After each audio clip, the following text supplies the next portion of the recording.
moción con la enmienda incorporada. Tiene la palabra por tiempo de 5 minutos por el Grupo Parlamentario Socialista el senador señor Ruiz Santos.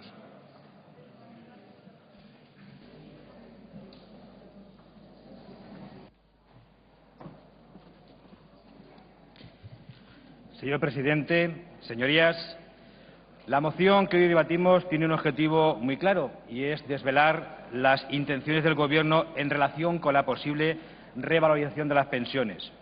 Es cierto que no es la primera vez que se trae este debate en sede parlamentaria, porque ya hemos insistido, y mucho más en los últimos días, en el último mes, concretamente en el debate de la enmienda a la totalidad de los presupuestos en el Congreso, ante el señor Montoro, que se acaba de ir, también con una interpelación de Izquierda Plural en el Congreso, hablaba de lo mismo, la propia interpelación de donde trae causa esta moción, también otra moción de Izquierda Plural el pasado 30 de octubre en el Congreso y una pregunta de la portavoz del Grupo Socialista en el Congreso a la vicepresidenta sobre esta cuestión.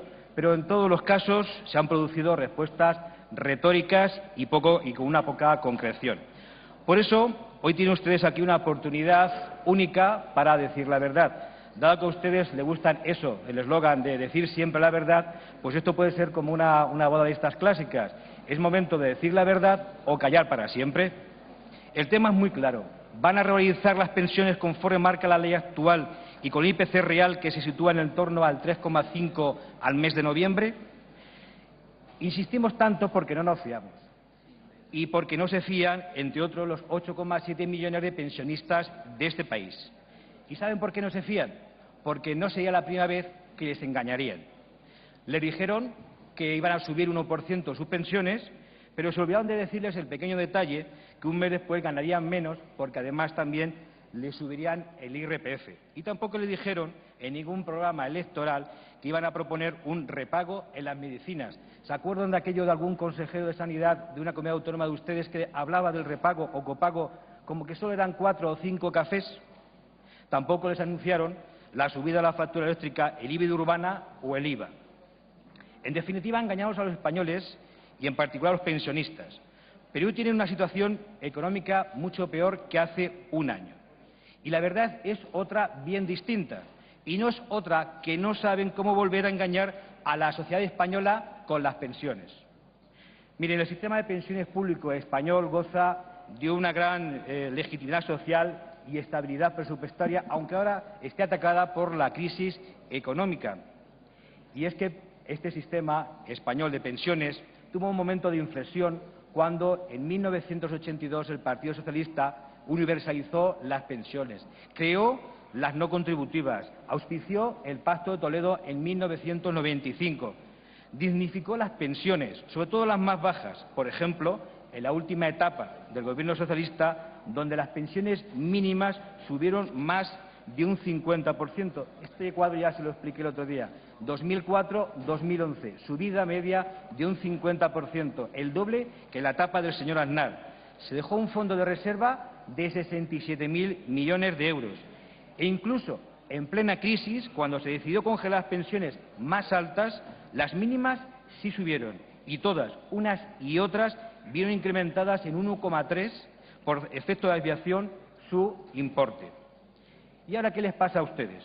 Pues que son víctimas de su propia demagogia, las que le llevó al Gobierno hace casi un año, y de sus propias reformas. El sistema no se sostiene porque hay menos ingresos, y los hay porque ustedes han provocado menos cotizantes, 420.000 menos, hasta llegar a la cifra de 16.809.000, hasta quedarse en una cifra, yo creo que como el año 2003. Con su reforma laboral los salarios son menores, por lo tanto, menores bases de cotización, menores ingresos y, desde luego, mucho más parados, casi medio millón de parados más a los que hay que pagarles sus prestaciones. Y, claro, les falta dinero para el pago de las pensiones. Si se les subió el 1% y ahora es un 3,5 el IPC, la diferencia es un 2,5, o lo que es lo mismo, 2.500 millones ahora y otros 2.500 millones dentro de 2 meses. 5.000 millones de euros que no tienen. ¿Qué van a hacer? ¿Modificar la ley? ¿Volver a coger el dinero del fondo de reserva o del fondo de rehabilitación, como ya han hecho, 3.063 millones y 4.400 respectivamente, que esto, por cierto, es la primera vez que se ha hecho. ¿Qué se les está pasando por la cabeza? ¿Aguantar hasta finales de noviembre, después de las elecciones catalanas, para tomar una decisión? ¿Modificar la ley con su mayoría en el seno del Pacto de Toledo? ¿No aplicar ese porcentaje del 3,5%? ¿No darse riesgos de debilidad ante Europa para no entorpecer un futuro rescate y en un memorándum aceptar condiciones que afecten a las pensiones? Tienen ustedes una oportunidad única de decirnos la verdad, aunque después de tantas oportunidades lo mejor sería que nos dieran el teléfono de la señora Merkel y ella, que seguro sí lo sabe, no lo dijera. Muchas gracias. Gracias, señoría.